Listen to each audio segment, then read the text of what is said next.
Tambui can stay wahebi. Machik Tambui on Piggy. Machik Tambui can stay wahebi. Mampiwa Hokaima. Tohon Tani Kai Tai. Iwe Mei Tai. Nankayat Yamuni e Wajitse. Nankayat Yamuni e Wajitse. 100 years have passed, yet I hear the distant beat of my ancestors' drums. The drums they beat across the land. The drums shall beat, so my heart shall beat, and we will live 100,000 years.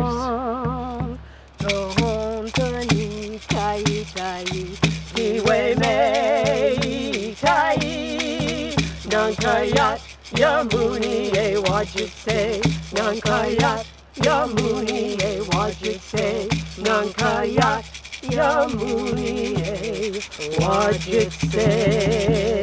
Oh. Well, good day everybody, and welcome to Wolf Thunder Big Drums Are Calling. My name is Sandy Horn, that's my English name, and my given native name is Nyagopa Guutsinsuuts, which translates in a language called Simogax that belongs to the Tsimshian people of the west coasts of Canada. I'm of the White Nation. My sister of heart, Shannon Thunderbird, and elder is from the Red Nation, and together we work in schools across Canada, United States, we've been to Japan and parts of Europe, showing that cultures can come together and share in a good way. And if I'm of the White Nation and she's of the Red Nation, we're kind of the Canadian flag, don't you think? Absolutely. Yeah. My name is Wasmayin Sugs Samtihana'a. In English, that translates to Misty Morning Thunderbird. My English name is Shannon Thunderbird, and I am Coast Tsimshian First Nation. Can you say that? Tsimshian. Tsimshian.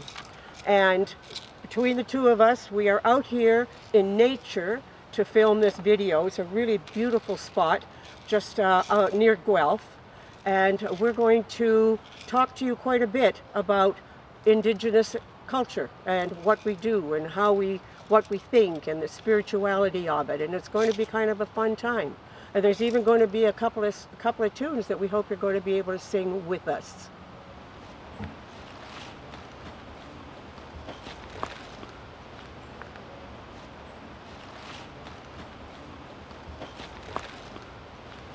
So, I am from the northwest coast of British Columbia.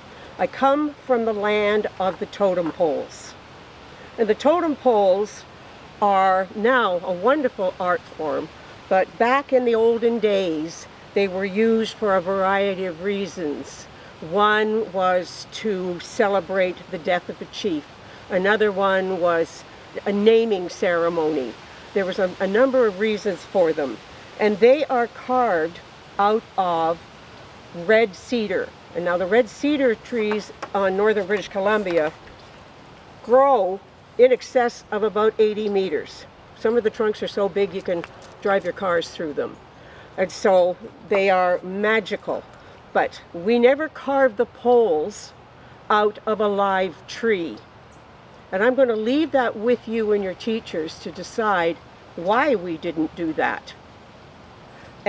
But I wanted to show you what this is.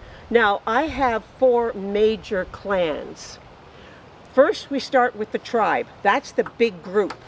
And then we take the big group and we break it down into smaller groups called clans.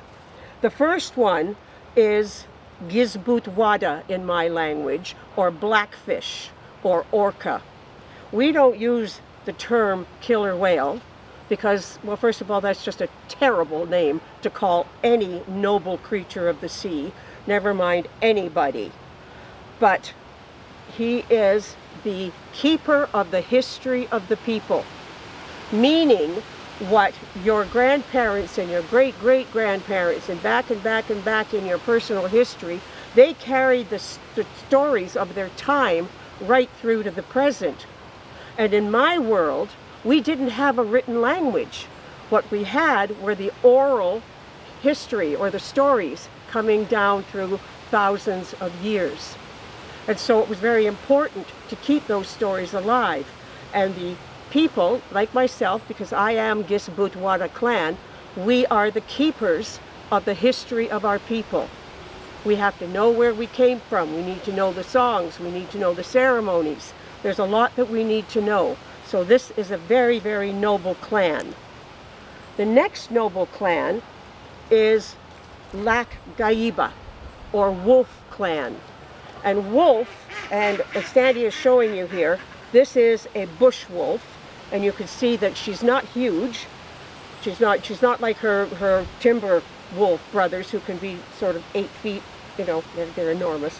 But she is a full-grown female, and she was shot to death just for the fun of it. That means somebody went out into a forest with a gun, saw her, and thought, okay, we're just going to take a shot at her. He did. He killed her. Unfortunately, she was found and her skin was preserved and given to me as a gift. She left behind 4 puppies. I'm going to let that sit for a minute. And those 4 puppies, fortunately, were hidden by their mother and eventually found, and they were brought into a wildlife sanctuary, and eventually they were re-released back into the wild. So her legacy lives on through her children. Now, Lac Gaiba is all about family. Wolves mate for life. And their great gift is that loyalty to family and to friends, and also they are great communicators. They howl at the moon, and they talk, and they have a great relationship with Grandmother Moon. But they are, again, the clan that speaks in a good way, that speaks about peace and harmony and good ways of living and being. And then we have a fun little puppet. Now, you know, a few years ago, Sandy and I went north of Toronto, you know, by a few miles, and that would be James Bay. Way up north. This is when you find out just Close how... to Moose Factory. Yeah, right? it was Moose Factory, exactly. And that is where you find out just how big Canada is. Oh, yeah. So we were doing a, working with the Cree youth, and they gave each of us this gift of an eagle. And so now we use it because I love this puppet. To me, he's actually not a puppet. But eagle flies the highest of all of the winged ones. So high that you often can't see her. But she's up there, and she's looking down at just how we humans are treating one another. It's not a good way how we treat one another. Nope. Because what we do, excuse me, what we do is we are jealous, we are hateful, and we make a lot of judgments on very little information. We're going to talk about that later. But you know what an eagle does? Eagle's up there looking at the big picture, looking down and seeing the whole story. Eagles don't react until they see the whole story. And that's what I want you to remember when you're thinking and looking at eagles. They see what's going on. They've got amazing eyesight. And Legeeks is the Similgak's word for eagle. So keep in mind, a lot of leaders actually come out of the Eagle clan because we happen to lead by example. Okay, quiet leaders. Now, the 4th clan is Gach, or Raven. And the Raven clan is a problem solver. That's what he is. He fixes stuff. So any of you who decide to choose in your class to be the Ravens, then you are the ones that are going to fix stuff, and you're the clan that the other clans come to and say, we need something solved, because that's what Raven did. Now, one day, Raven is flying along, and he's minding his own business, and he slams into the side of a mountain. Bam! And he looked up, and he fell flat on his face. It was really humiliating. And he jumped up, and he looked around, and he went, "Oh, oh my goodness, what happened? It's dark. I can't see anything." And that's why he banged into the mountain, because he couldn't see where he was going. And so he looked around and he saw the humans, and especially the children. And nobody could find out where they were going. And he thought, okay, I'm a problem solver. I can fix this. I can fix this. What do I have to do? What do I have to do? Ah, I know what I have to do. And this is one of the oldest stories that belongs to the Tsimshian people, but it doesn't mean it can't be wrapped.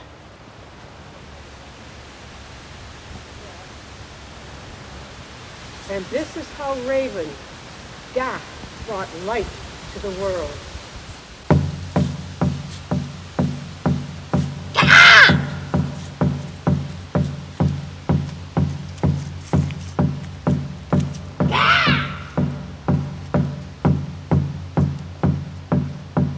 Well, it happened like this. I was tired of the dark, couldn't see a thing. I thought quick, thought smart, because Father Sky was hiding a big gold ball that he locked away with a big gold key. He kept it to himself and wouldn't let anybody see. I thought to myself, it's big enough and bright to light up the world and give the ghosts a fright. So I used my magic and I transformed from Raven to a boy, which he adored. He took me to his lodge like a child of his own. He showed me all the treasures that he wanted to show, except for that gold ball locked away with the key. I told him if he loved me, he would let me see. So I begged, he begged. You know it's true. What a raven's gotta do, what a raven's gotta do, with lots of tears and boo-hoo-hoos. Finally, Father, he was sick of my talk. He turned the key and unlocked the box. Out popped the shiny, hot gold ball, and I turned back to Raven, white feathers and all. I grabbed the ball. I made my escape through the chimney of his roof that I didn't quite make. I got stuck. He got stuck. You know it's true, but with a wiggle and a jiggle and a I popped through. I threw the ball up into the sky where it grew and grew. My oh my, now it shines on us all big and bright, and turned the ghost people into French fries because of the chimney and all its soot. My white feathers turned black from head to foot. I'm looking sweet and spiffy now, don't ya think? Batman will have to change his color to pink. Oh! Oh, Raven is a funny guy.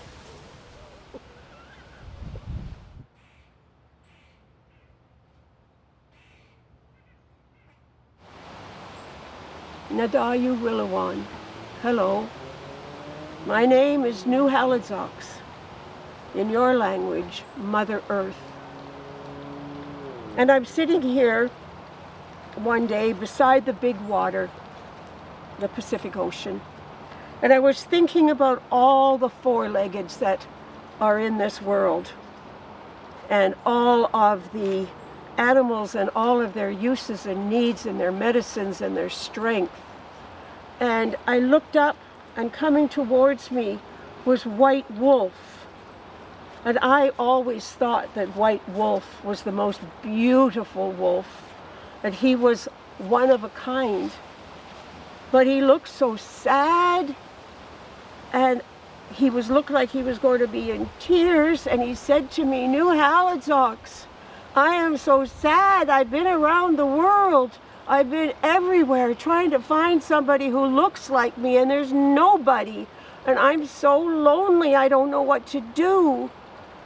Well, I was very sad for him. And although I didn't want to because I thought him so beautiful in his present form, I turned him into a shiny black orca. We don't use the term killer whale because it's a very bad term, and I did not make that word. But to remind Orca that he used to live on land and that he was related to the white wolf, I painted these white markings on his sides so that he could always be reminded that he's related to the wolves. And do you know what happens to this day on the northwest coast of British Columbia when Orca gets ready to swim down to the warmer waters of the South Pacific? He comes by the British Columbia coast and he stops at a place called Puget Sound. And when he does, he comes up and he recognizes the wolves who come down to the shore to beat him, and they call out to each other.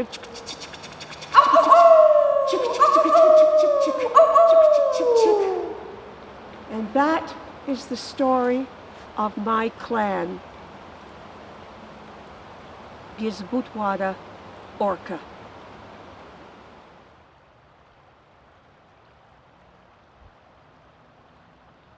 And this is the story about Turtle Island.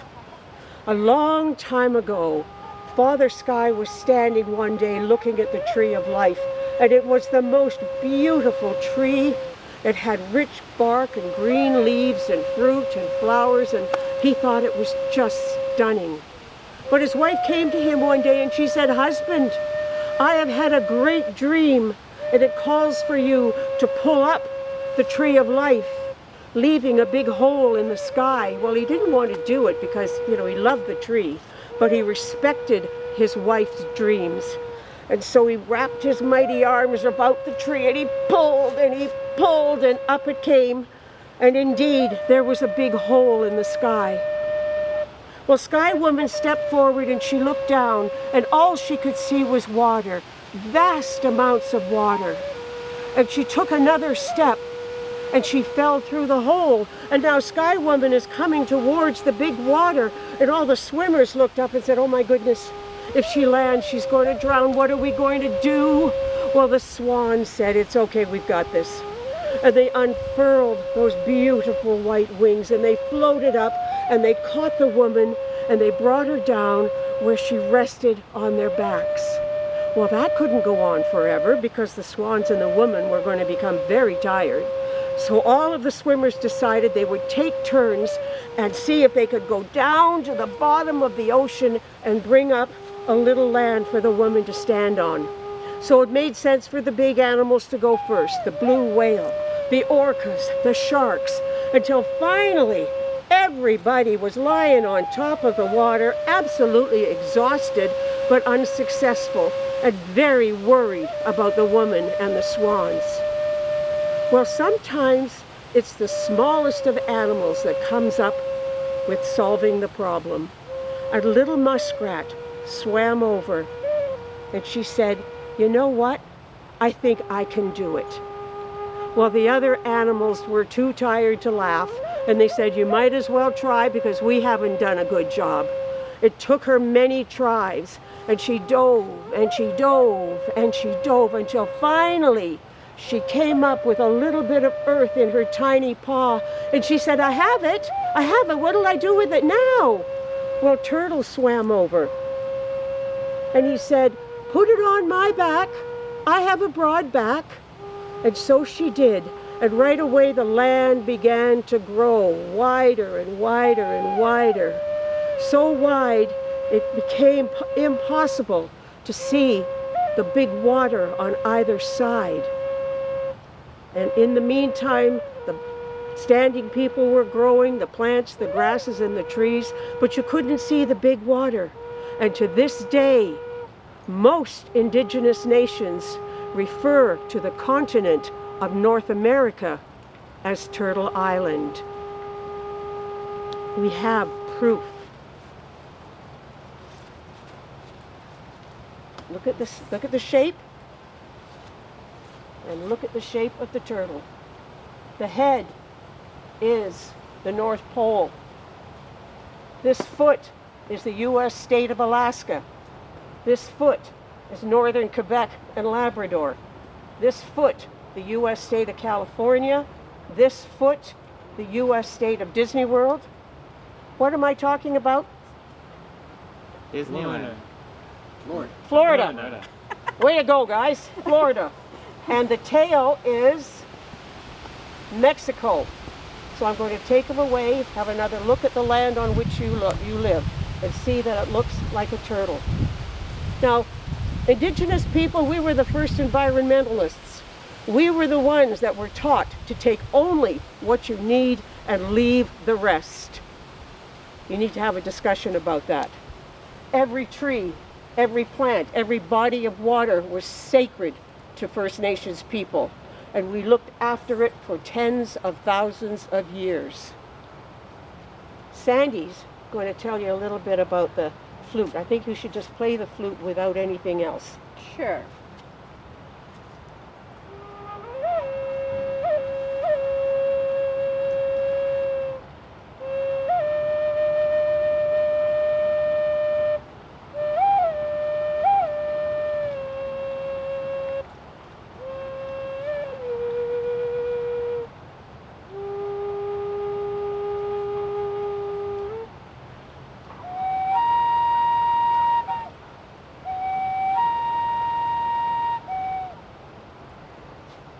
The native flute was designed to sound like the loons, and loons mate for life. So back in the day, the fellows used to carry the flute. They were the players of the flute, generally speaking. And if they were interested in a young lady, they wouldn't just go up to her and say, "Hey, you want to go on a date?" He would go to her home, where however she lived, be a teepee, longhouse, or wigwam, and she would be inside the home, and he would come and he'd play a song outside of her home, and if she liked the song, she would come out of her home and bear witness that she agrees to start dating the gentleman. Isn't that a nice way to get started in life? I think so, don't you? Yeah, maybe. But gentlemen, keep in mind, you wait till you're about 25 before you start playing the flute.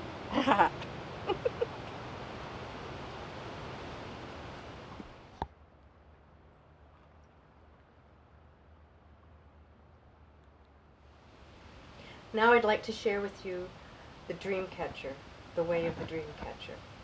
A long time ago, before the time of horses, Nokomis, which is Ojibwa translated to grandmother in the Ojibwa language, Nokomis, was busy in her wigwam home, and she was working on her grandson's snowshoes, and it was a hot August morning, and grandfather's sun was beaming in and warming it up. Now, why was she working on her grandson's snowshoes in the middle of August? Well, because you always have to be ready for the seasons coming. So in the winter, you get prepared for the summer. For the summer, you get prepared for the winter. So Nokomis was busy working on her grandson's snowshoes, and he was 12 years of age, and this coming winter he was going on his first winter hunt to bring food back to feed his people. And soon grandson came in to the wigwam home and said, "Nokomis, look at my wonderful snowshoes you are making. I'll be able to bounce across the blanket of snow and be able to catch something and bring it back to feed my people. I am so excited, and I'm 12 years old. I am becoming a man." And soon, up in the top of the dome of the wigwam, he looked up and he saw Many Legs, Spider. And he was making a web at the top of the wigwam home. And he said, "Nokomis, don't move. I am a hunter now. I will kill Many Legs before he bites you." And she said, No, grandson. Many Legs is our helper. At night when we sleep, he catches the bugs that make us itchy and sometimes sick. He catches them in his web and he eats them. He's our helper. You do not hurt Many Legs. So go off and practice hunting. So off grandson goes. And Nokomis continues to work on her grandson's snowshoes. And soon she hears, "Nokomis! Nokomis!" She looks up. And there is Many Legs talking to her. She said, Many Legs says, "Thank you, grandmother. Thank you for saving my life. And with that, I want to give you a gift to give to the children. You're to go out to the grandmother willow tree and offer her a piece of your hair or some tobacco to give thanks and ask for a branch, and I want you to tie it in a circle. Then I want you to use the sinew that you're using on grandson's snowshoes, um, and tie it on a web in the circle just like mine. Then I want you to seek out the turquoise stone, the sky stone, the protection stone, and tie it to the web. Then I need you to hang string and feathers and hang it in the eastern heat wave where Grandfather Sun comes and Grandmother Moon shines through. And at night when the children are sleeping, they will dream good dreams and not so good dreams. And both of them will fly around the room, and both of them will get stuck on the web. But when Grandfather Sun comes out, the good dreams will go into the sky stone, and the not so good dreams will be burnt away by Grandfather Sun. Then when Grandmother Moon comes, at night, the good dreams will come out of the sky stone, and they'll fly around the room. And eventually, over time, there will be only good dreams. Because life is how you dream it, so you must dream a good dream, the way of the dream catcher. Hope. Now, this is what's called a traditional dream catcher, the way they used to make it back in the day with Grandmother Willow Tree. Today, you'll often see them with a perfect metal ring. Now, there's nothing really wrong with these, except that, is life perfect? No. No. Every time you make a Grandmother Willow circle for a dream catcher, it's unique and it's different and it's to the individual. And the grandmothers used to make it for the grandchildren when they were born so their life would live in a good way. So there's nothing wrong with these, the perfectly round ones versus the traditional ones. Those are very pretty. They're very pretty. Mm-hmm. But please don't hang them in your car. And why would we not hang them in our car? Well, we don't fall asleep at the wheel. It could be a problem. Because remember, they're dream catchers. They belong in your home, your bedroom, at the eastern entrance, be it a door or a window. In the east. In the east. Which is where Grandfather rises.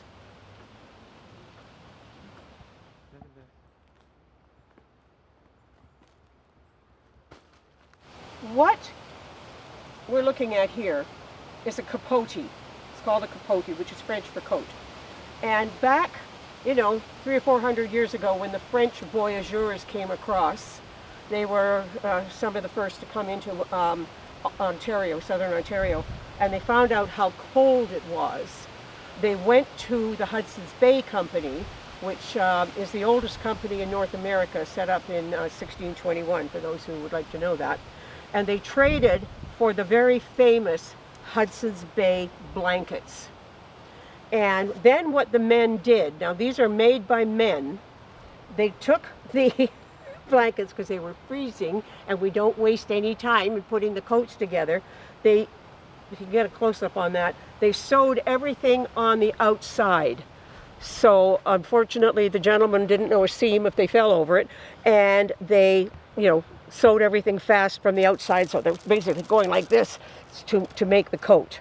And to show that it is an authentic coat, if you can just move just a little bit here, sweetie, there's an authentic Hudson's Bay on there. So stand up straight there. Stand up straight and look attractive. Oh, where are you under that? Okay, there you are. There you are. There you. Everyone, this is Liam. He's our assistant today. Yes. So he's wearing the capote, and notice these 4 stripes on the coat. Yes. You are a very rich hunter. How do you feel about that? That sounds good. Do you want to know how you became a really rich hunter? I would, yes. Okay. Well, what made happen was that you would go out and hunt down Canada's national animal, which is the beaver. Because over in Europe, beaver didn't exist over there, and they discovered that beaver repels water. So they thought, wow, we need that because it's very rainy over in Europe. So what they would do is they would go out and hunt down the beaver, and they would take their rifle, and they first, hunt the beaver down and skin it and so forth, and pile up the beaver all the way up the top of this is the rifle, it's a stick, but we're going to say it's a rifle, all the way up to the top, which would be about maybe 100 pelts. And then they would take this pelt bundle to the Hudson Bay Company, which is like the first Walmart, so to speak. And they would trade, and they'd get 1 stripe for 100 beaver. And they would trade at the Hudson Bay for gunpowder, flour, pots and pans, coats, blankets, whatever they needed. But it meant that the beaver was almost to the state of extinction. Yes, please don't get me started on the fur trade years. Okay, All right, well, so we're going to get this off of you now. Okay. and then we're going to invite. It's stuck. Oh, you're still tied. There we go. There we go. Here, I'll take it.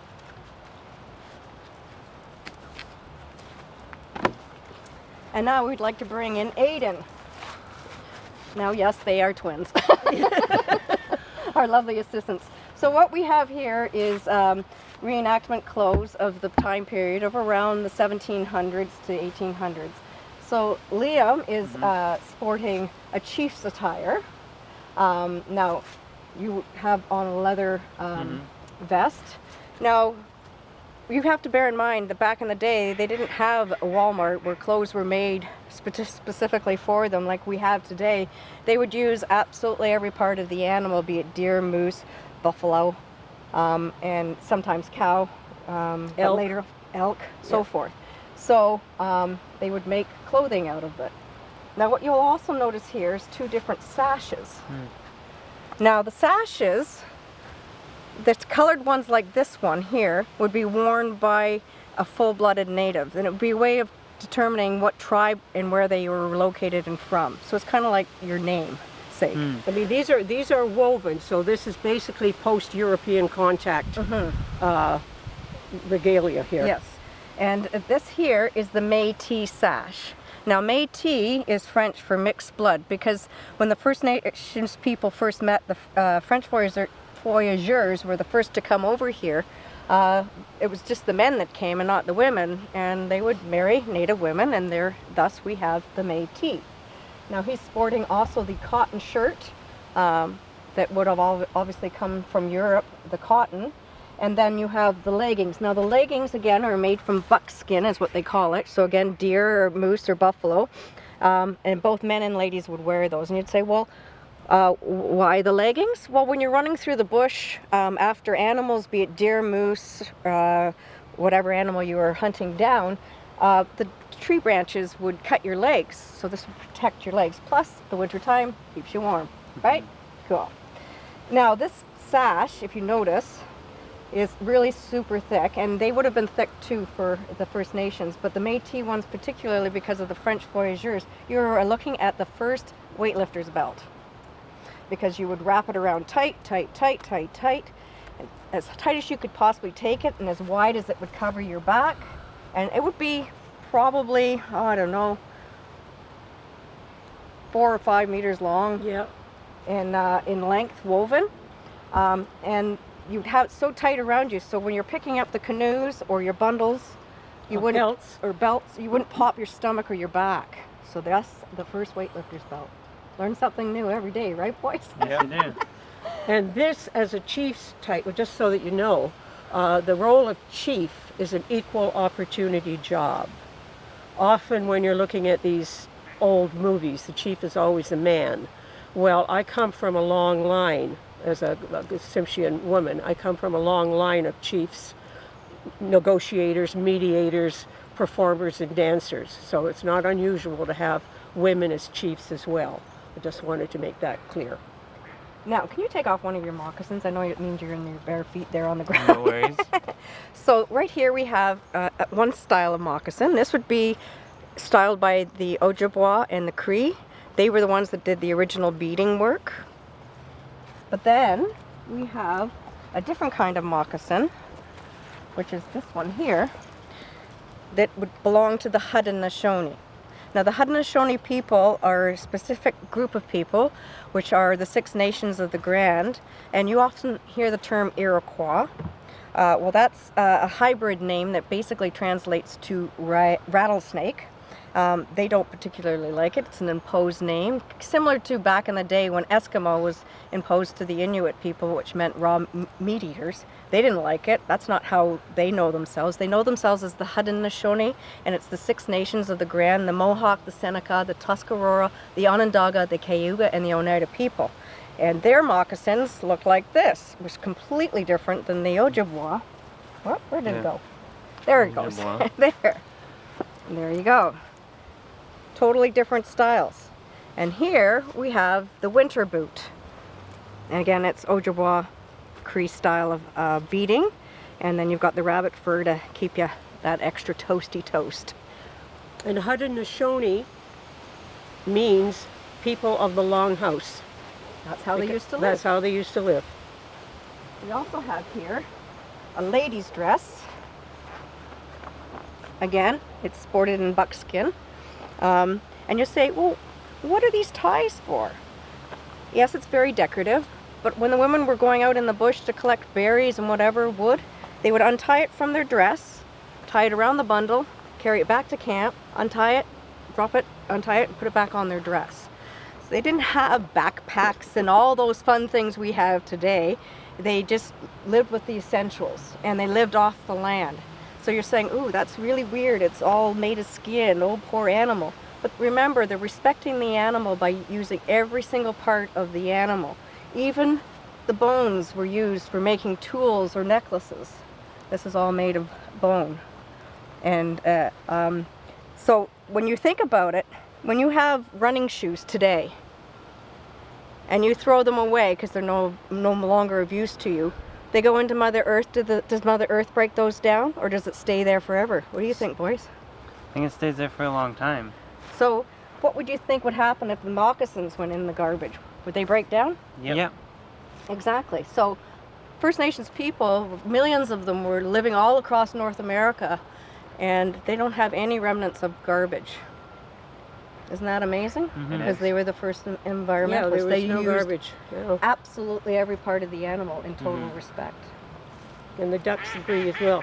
They do. Yeah, they're letting you know they agree with that. Hi. Don't pollute our water. That's what he just said.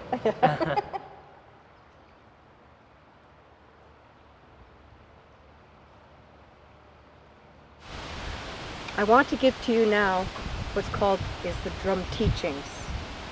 The drum is the heartbeat of Mother Earth. It's therefore it is female. It is circular like the earth, the moon, and the sun and the cycle of life.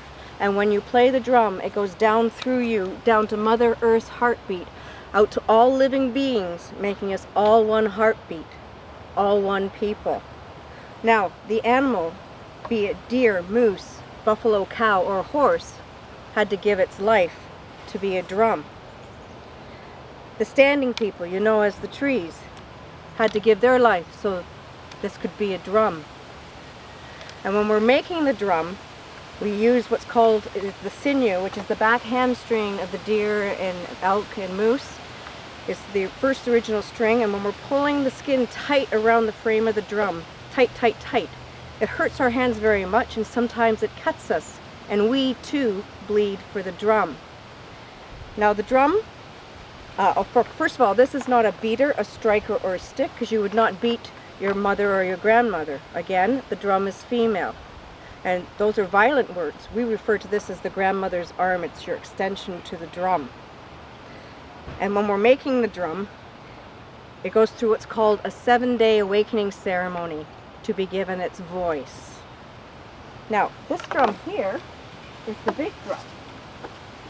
Now, the top of the drum represents Father Sky. The bottom of the drum represents Mother Earth. And the ties in between are for those who come peacefully to the drum. You always come to the drum with a peaceful heart, a happy heart. Now, you can see that there's colors on this drum. There's actually 4 colors on this drum. We have the White Nation, we have the Black Nation, we have the Red Nation, which is the First Nations people. That's me.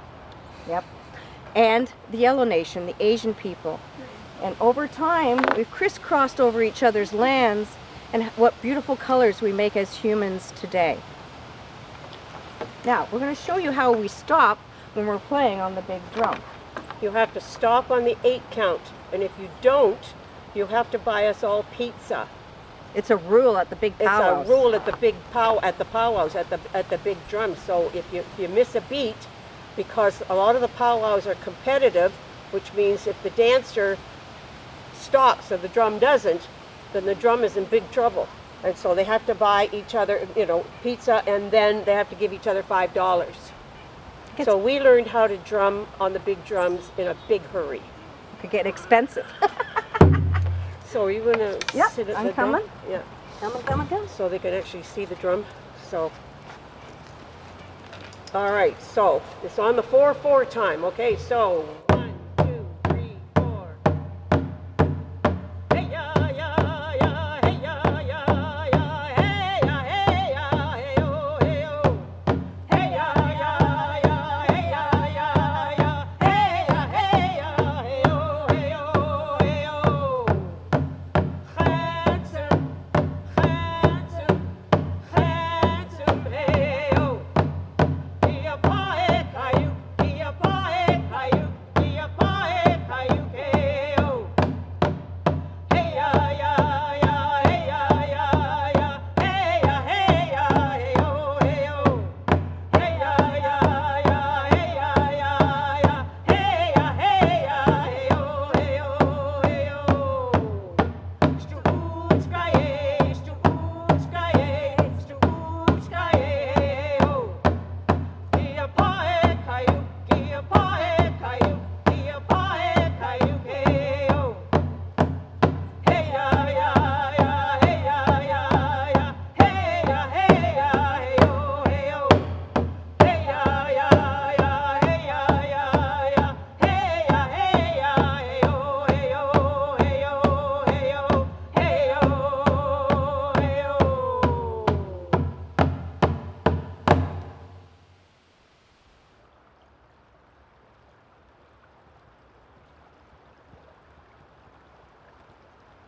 One of the most sacred items that an Indigenous elder like myself carries is a pipe.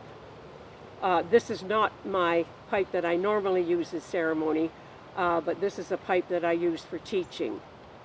And what you see here is the stem, which it's actually a real pipe and it does work.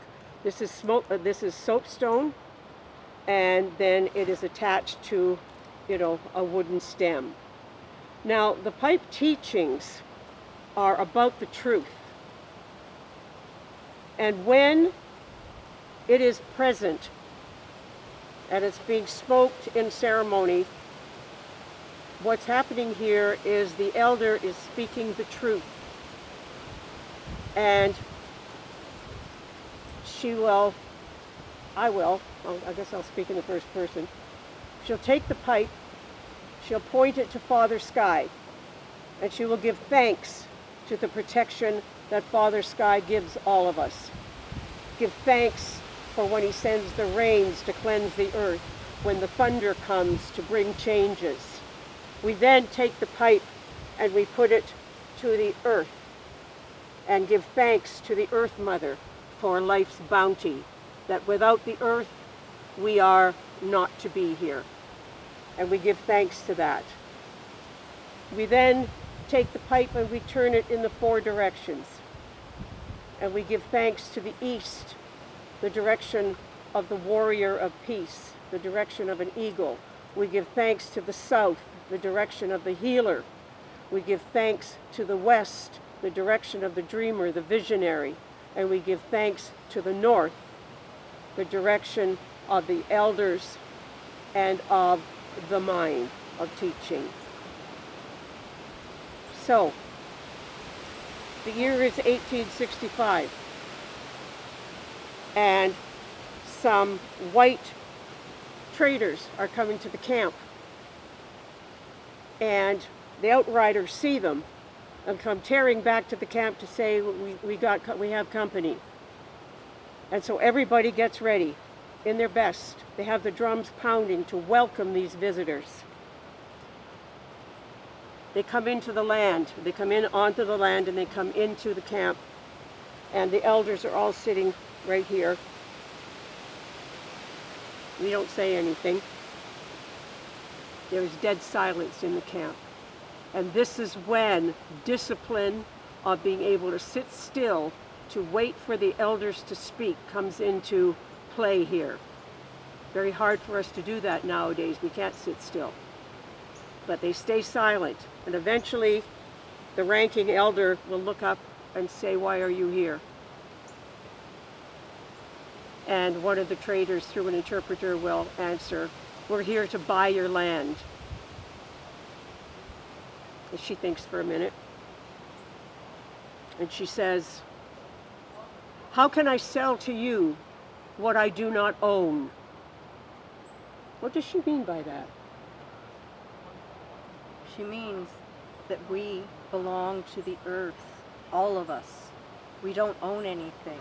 We come into the world naked and we go out of the world naked, and all we have is our time here on earth, and we all deserve all the land everywhere. And so, what the white traders took for that was, well, my goodness, you don't own the land, that's fine, we'll take it. And for hundreds of years, what was called the Indian Wars raged across North America. And my ancestors were displaced. And many, many bad things happened after that, which on my website, shannonthunderbird.com, you can learn about that. It's a teaching website. So, a great snake wrapped itself around the lower world. And it squeezed and it squeezed so that the fireflies that were caught in its scales had to work themselves up through those scales and throw themselves up into the sky, where they blinked and they blinked.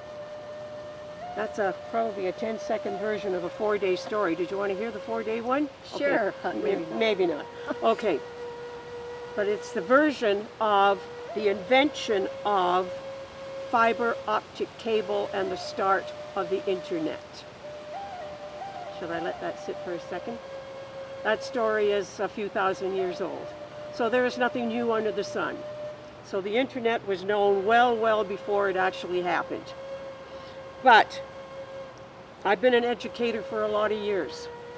And there was a time at a university where I had to decide whether or not you were able to come to my house. And so I would look at your records and I would say, wow, straight A's, love this. Got lots of experience, work experience, volunteer experience, I love it. Okay, I want this kid. And then I say, okay, could I see your Instagram account? Could I see all of your electronic media for which you use to upload things? And you look at me and you say, I can't do that. And I said, well, I can. Because I think what happens is we often forget that there is nothing that goes online that can be erased and cannot be found by clever technology. And our technology is getting more clever every single day. And so I eventually find all the stuff that you have put up. And I say, despite your grades, despite the fact that you're a good student, you are not admissible to my university because of the cyberbullying you undertook 5 years ago. I want you to think about that and think about what you are posting online, because anything you put there doesn't go away. So if someone sends you something via text or in other means and it upsets you very much, I know your first response is to, oh, get back. Don't. I want you to count to 10, and in those 10 seconds you'll be able to bring yourself down and diffuse your feelings. You've got to remember, well, when I respond, where is this going to go? Who's going to see it? How long is it going to be there? Oh, my response will be there forever. It will never go away. It'll be in cyberspace and can be retrieved at any time. So what I asked you to do is to count to 10 and don't hit send. It's a poem. Count to 10 and don't hit send. Go talk to the person. Every story has two sides. Often in the texting you only get one side of the story. And how many characters do we have? Well, you can't, in 140 characters, Yeah. you cannot tell somebody the whole story. That's just a fruitless thing to do. but our anger level rises very, very quickly. And therefore, how are you going to stop that? And this is what you must try to do because your future depends on it. The more our technology becomes sophisticated, more sophisticated, which is just the way it is now, everything can be seen. You can be seen from outer space now. It's outrageous what happens. So we have to keep all of that in mind so that you can live your life in a good way. So remember, count to 10, 10, don't hit send.